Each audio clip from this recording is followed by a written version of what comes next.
Justice Coalition. My Ethical This is Society. Jim Taylor from the Ethical Culture Society. And a few months ago we discovered that the Hudson Valley has been proclaimed a virtual pipeline by the fossil fuel industry. We are part of that Hudson Valley. We also found out that Metro North tracks host tank cars of propane gas each and every day, every hour or two.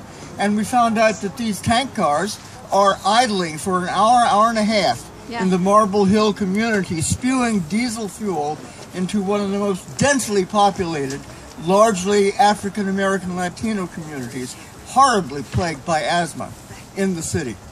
So we were able to mobilize hundreds and hundreds of people from the Northwest Bronx last September for the Great Climate March. Metro North had pretty well ignored us until then. And in ethical culture, we're not big on the doctrine of hell, but we revived it, sisters and brothers, and we raised it. Are we going to raise more and more hell here and there? Yes, we are. The hell we are. So they finally listened.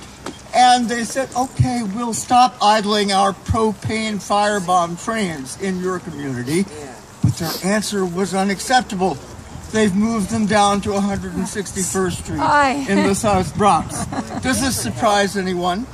We know that people of color are first and worst affected by the fossil fuel domination of this multinational world. And we have to build alliances and fight back against that. We've done that.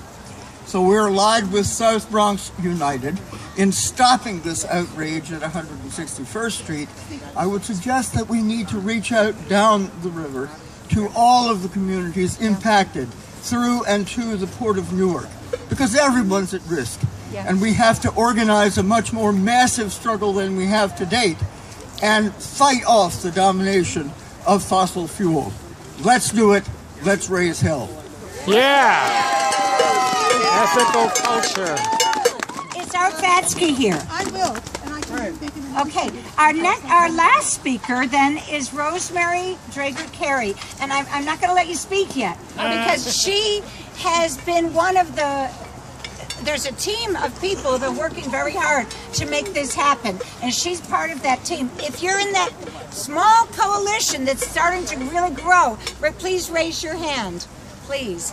Okay, and people did so much work to make this happen. And Rosemary is one of the people who did it. So she really should get a yay. Thank you, Paula. And of course, right back at you. Your unflappable and fearless leadership has just been so inspiring to us all. Thank you, everybody, for coming out. I'm a Rivervale resident, and I live in clear earshot of the trains.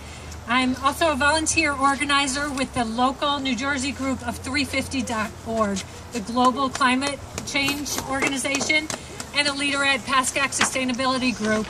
We are concerned citizens striving to live and work in a more sustainable way. What do oil trains in Bergen County, New Jersey have to do with climate change and sustainability? Everything. While we're horrified by the imminent safety concerns, these so-called bomb trains barreling through our community and across our drinking water supply, many of us in the coalition wanted to make doubly sure that the connection to these trains and climate change does not get lost in the conversation. We want to make it perfectly clear. We